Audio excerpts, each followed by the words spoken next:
Hello नमस्ते। तो आज के इस वीडियो में हम देखने वाले हैं कि स्टॉक एंड अकाउंट बुक के अंदर जो आपको ये फीचर दिखते हैं ना, एड डायरेक्ट सेल्स, इसका मतलब क्या होता है, जिसे यूज कैसे कर सकते हैं वो अपन इस वीडियो के अंदर देखने वाले हैं। तो देखिए, सबसे पहले डायरेक्ट सेल्स का मतलब समझते हैं। जनरली जो अपन बिल बनाते हैं उसके अंदर क्या क्या चीजें होती है, प्रोडक्ट होता है, कस्टमर का नाम होता है, या कैश का बिल है तो कैश होता है, राइट। और प्रोडक्ट होता है, बिना प्रोडक्ट के अपन जो यहाँ पे एड सेल करते हैं उसमें बिल नहीं बना सकते। बट कई बिजनेस या कई जगह पे ऐसा होता है जब सिर्फ अपन को अमाउंट डालना होता है और बिल बनाना होता है, उसमें अपन प्रोडक्ट नहीं डाल सकते कि मैंने सिर्फ 10,000 का माल बेचा, उसमें क्या प्रोडक्ट था वो मैं नहीं डाल रहा, कस्टमर का नाम डाल दिया कि XYZ को बेचा और 10,000 का बेचा, ठीक है, इतना डालना है। मैं उसमें ये नहीं डालना चाह रहा कि क्या माल बेचे, क्या डिस्क्रिप्शन था, बस जनरल एंट्री करनी है सेल्स की, कि वो सेल्स में दिखाने लग जाए 10,000 की सेल्स। प्रोडक्ट प्रोडक्ट से मुझे मतलब नहीं है। तो उस केस में अपने ये डायरेक्ट सेल्स काम आता है। तो फिर अब अपन शुरू करते हैं। तो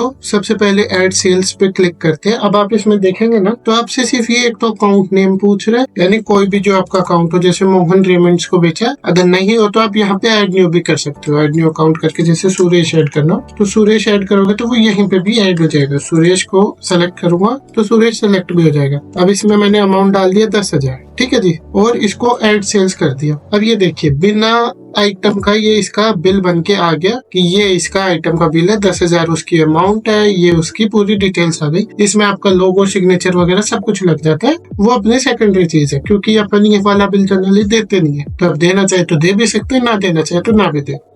स्टार्ट न्यू इनवॉइस करके वापस आऊंगा डायरेक्ट सेल्स पे, और अब मेरे को है ना कस्टमर का नाम भी नहीं चाहिए, मुझे सिर्फ अमाउंट का बिल चाहिए। तो बेसिकली कैश की सेल चाहिए, तो कैश सेल पे क्लिक करूंगा। मोड ऑफ पेमेंट्स में मुझे काफी सारे ऑप्शन मिल जाते हैं, कैश में बनाना, UPI, cheque, online cash, bank, वो सेलेक्ट कर सकते हो। अब सिर्फ अमाउंट का ऑप्शन आएगा, 15,000 डाला, एड सेल्स कर दी। तो अब देखेंगे तो ये सिर्फ 15,000 का बिल आ गया, 15,000, और कस्टमर नेम आ गया कैश इन हैंड। तो इस तरह से आप जो अपनी डायरेक्ट सेल्स है उसको यूज कर सकते हो। अब जैसे मैं अगर अकाउंट्स में जाके दिखाऊं कैश में, तो ये दिखा रहा है सेल्स नंबर 5 और सेल्स नंबर 6। सेल्स में भी जाके देखूंगा तो सेल्स नंबर 5 और 6, सुरेश कैश इन हैंड, इन पे क्लिक करूंगा तो वो डिटेल भी दिखाएगा। बट ये है बिना आइटम के, वही ये वाली है विद आइटम। तो इस तरीके से आप डायरेक्ट सेल्स और डायरेक्ट परचेज को काम में ले सकते हो, जो कि अपनी जनरली सेल्स की जनरल एंट्री जिसे अपन बोलते हैं वो होती है बिना आइटम के। तो ये काफी यूनिक फीचर है, ये आपके काफी काम आ सकते हैं जब आपको बैलेंस वगैरह एडजस्ट करना हो या सेल्स कम ज्यादा दिखानी हो, तो आप इस फीचर को काम में ले सकते हो। तो इस तरीके से आपका डायरेक्ट सेल्स काम करता है।